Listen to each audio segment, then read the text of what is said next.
So it was some time past, and it was a middle chapter of the story of 6 or 7 or 8 or 9, and no one remembered the chapters, but the rabbit had become anxious because he had begun to develop a little bit more intelligence.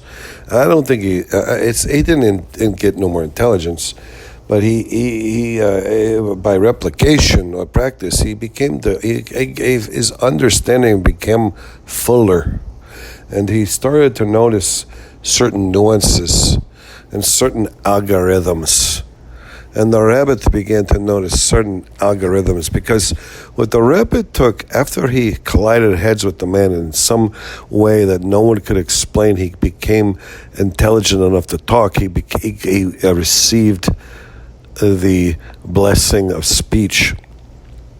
The rabbit, he still had his rabbit intuition and his rabbit instinct. And these two things that would guide the rabbit, because the rabbit, he didn't gain any intelligence, but he did gain the power of speech. As he gained the power as he talked to people, he became more educated. And though he was no more intelligent, he became more educated. But he always had his street smarts, or in the rabbit's case, his field smarts, his meadow smarts, his edge of the wood smarts, his edge of the wood smarts, his hedgerow smarts, his, a rabbit warren, or, where all the rabbits live, his smarts in the field. But he retained his rabbit intuition and his rabbit instinct. And so, but he became wary of the man, because the man had schemes to become famous. Because the man surmised, if you have a talking rabbit, you should, perhaps you should potentially become very famous and wealthy. If a rabbit, because no one on the earth had ever had this, or no one, and no one ever currently had this. No one ever had it. In all the history of mankind, no one wrote down anyone had a talking rabbit, and no one had a talking rabbit currently. No one, if you search the internet, you could not find a talking rabbit. You could find, parakeets, a woman in Pennsylvania, a hermitish woman, almost some people called her a witch, but the woman who lived in a big Victorian house, a big, beautiful Victorian house, she only occupied the attic, and the other parts of the house were kept pristine and well maintained and dusted and everything, but no one lived in them, no one. But the woman, she lived in the attic, and she had a crow, and she took an X-Acto knife or some kind of a knife or a razor, and she slit the tongue of the crow. So who knows how wide, or how could you slit a crow's tongue? No one could do this. She slit the crow's tongue, and then from there on, the crow began to talk. So who knows why this happens? Everyone assumed it's because if you slit a crow's tongue, lengthwise, and it became like a snake's tongue, this enabled the crow to talk, because physically it could talk. But this isn't what happened. No one understood. Everyone assumed if you slice and slit a crow's tongue, you pry open the beak and you find this little tongue. It's a very, very small, narrow tongue. And no one even understood that the crows had tongues. Some scientists said crows don't have tongues. They have like a thing. They have the bottom of their throat to the bottom of their mouth, or their throat comes up to the beak, and it tapers off into the beak, and it allows them to swallow. But no one understood that they had tongues. But this woman, this kind of a witch woman, she understood that you could slice a crow's tongue, and you could make the crow talk. And people assumed it was physically, because every crow could talk if you could slice their tongue. No, it was some kind of a crazy, it's like a lobotomy. A lobotomy makes it so maybe you become numb, or you become stupid, or you become quiet. But slicing the crow's tongue, it wasn't physical, it was mental. That it empowered the crow to talk mentally. And this clash of heads, that's what it was, a clash of heads with the rabbit on the temple. Everyone assumed it was a physical thing, but it jarred. It was such a snap, such a concussive snap. such a blunt force trauma that the man dove in to save the rabbit because he knew the dog was going to shake the rabbit and snap its neck. But if you dive at just the most opportune moment, and you stop a rabbit's body from having its neck snapped free from, its head snapped free from its body at the neck. If you did it 1,000,000 times, it couldn't happen, but 1,010,000, maybe 1,002,000, 1,015,000, maybe the odds were that you could possibly have, it would be just the right amount of jarring to the synapses and the chemicals in the brain of the rabbit that it could make the rabbit talk. It enabled the rabbit to talk. Just like the crow, it wasn't slicing the tongue as much physical. It was a mental thing. The crow, having gone through this traumatic situation, he was given the power to speak, to mimic. The crow just mimicked. The crows were even much, much dumber than rabbits, so they couldn't really speak. They could mimic like a parakeet or something like this with a very small brain. But the rabbit's brain was a little bit larger. The rabbit's brain was about the size of an acorn or a peanut. And it gave him enough power so he could speak. And as time went on, they measured the rabbit's brain, and it swelled. It filled up his cranium. It filled it up because he became, through speech, he became more educated. And the rabbit did become more educated, and the rabbit began to become very wary of the man because the man seemed to be not the rabbit assumed, the rabbit thought, I was just a stupid rabbit, I didn't know nothing, and now all of a sudden I get the power of speech, and I waited 4 or 5 years to talk, and then I started talking, and when I started talking, I could gain intelligence. I could not probably gain intelligence, but I gained education. I became more, I had a more fuller understanding. I was enabled to comprehend better because I knew more and more, and I delved, I asked questions, I investigated. But the rabbit, he was suspicious that the man was going about everything wrong. He was very scared because one day the rabbit, he woke up, and the man had begun keeping the rabbit in a separate room in the house. He devoted a separate room and he had quilts, pink quilts, and he would keep celery and carrots and everything. The rabbit, and he had a lot of wood chips. He got an old suitcase and he cut the edges of the suitcase off so the rabbit could walk in without having to hop over a lip. And the suitcase was lots of wood chips, and so he could go to the bathroom. It created an own private a rabbit bathroom for the rabbit, and the rabbit was happy to have his own private rabbit bathroom on wood chips, and he used it very, very efficiently.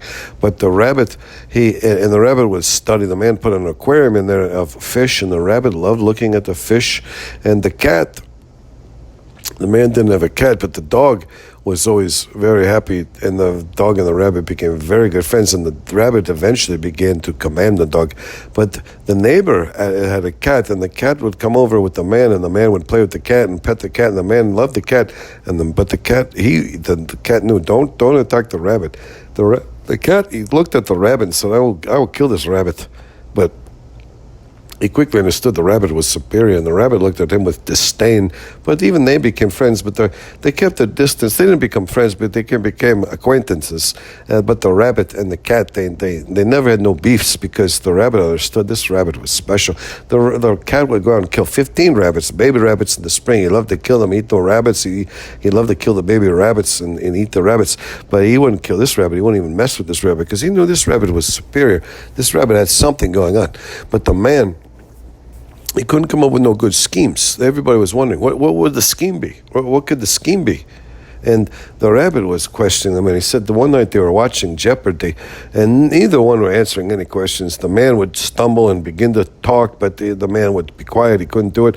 The rabbit would say every 15th question, go, what is the non-denominational? What is a non-denominational Christian religion? No, the rabbit, he was, right. He wouldn't even speak. 1 out of 15 times he would answer a question, and 1 out of those times, 1 out of 10 times of answering, he would be right. It was always wrong. It was like, who won? The rabbit would say, who won the Stanley Cup in 1954? And there'd be some baseball question. The answer would be Yogi Berra. Who was Yogi Berra? The rabbit, he'd say, hey, who won the 1954 Stanley Cup playoffs in 6 games? games. The rabbit would say, but no. The rabbit knew it was, the rabbit was disappointed, but he kept trying. The rabbit was never afraid to keep trying. He kept on answering questions. He'd say, who is Thomas Edison? And the question would be, who was Albert Einstein? Who did the theory of relativity? And the rabbit would say, who is Thomas Edison? The rabbit was always wrong because the rabbit was not very intelligent. The rabbit became very much educated over time, but he was not much smarter than an average rabbit, which is not that smart. And the man, he didn't even try. He would stay, who would they? And he would realize, no, it's not even going to happen. He wouldn't even try. One time the man said, who is Muhammad Ali? Well, the answer was, who is Joe Frazier? And it was close. And the rabbit and the man looked at each other like, hey, I almost got it. They looked at each other like, hey, pretty good. That's a pretty good try. The rabbit actually said, that's what the rabbit said. But he meant, hey, that's a pretty good try. Hey, you came close. Keep trying, the rabbit. The rabbit said to the man. The man, he was almost smug. He almost got one. He tried it. He almost caught one, but they were watching Jeopardy, and the rabbit said, during commercial, the rabbit said, so what are you thinking? What's going on here? And the man said, I think we should do rabbit Christmas ornaments. We make a rabbit ornament for Christmas trees. And the rabbit said, that could happen. You could do something like that, but it's July. And the man said, I know, but you need lead time. You need some lead time. And the rabbit said, yeah, but maybe we should try to do something currently, like maybe we should go on Maury Povich, or maybe we should go on we should do something on the local news, or try, maybe, and the man didn't know. The rabbit actually said to the man at this point, he said, maybe I should try to read a few lines from the Gettysburg Address in public, and this could drum up some support, drum up a little buzz.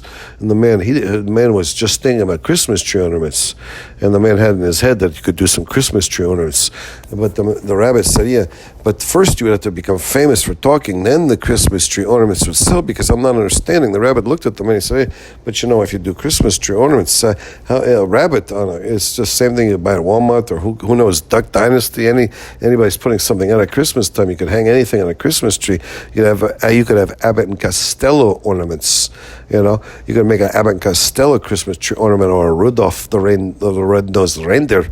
But, why would you could buy a rabbit, but not multiple people aren't going to buy a rabbit until they think a rabbit could talk. And if they hear a rabbit talking, they say, I have to have a rabbit Christmas tree ornament. But if we're not first making it evident that I was speaking, I could talk, just putting it out there, it's not a simultaneous thing. We have to show people that I can talk. But the man, he was always jumping ahead. He didn't understand. You have to lay the groundwork. You have to do the basics first. And the rabbit was not very happy with the man. The rabbit was thinking, this is not good. This is gonna be nothing. We're not gonna get nowheres with this situation. You have to demonstrate to the public that the rabbit could talk before you would ever try to capitalize or market or monetize the talking rabbit. How can you monetize a talking rabbit until everyone knows the rabbit can talk, or a few people? Some people have to know the rabbit can talk. You have to create a buzz.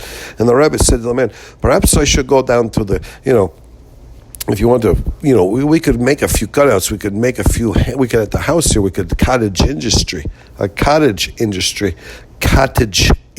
We could make, some rabbit ornaments, and it would be good, but we would have to go out, we could make them now, but as we got to October, November, maybe we would go out to the mall, and I would talk, and I could talk into a microphone, and everybody would be astounded.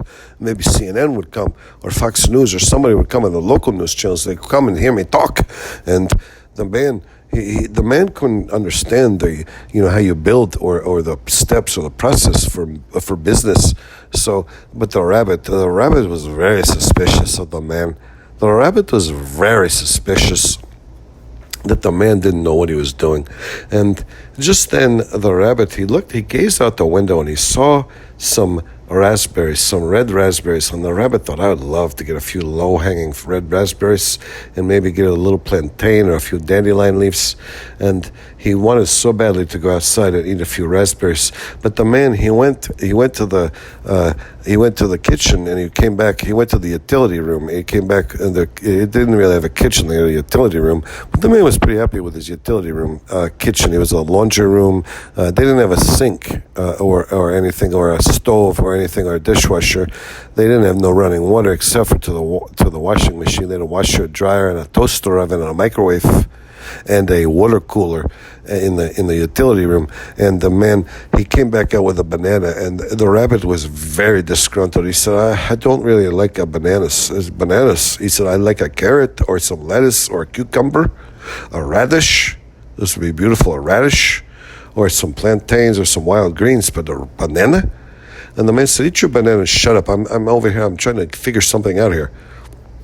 And the rabbit became very disgruntled. The rabbit was not happy with the man because he suspected the man was not going to be able to parlay.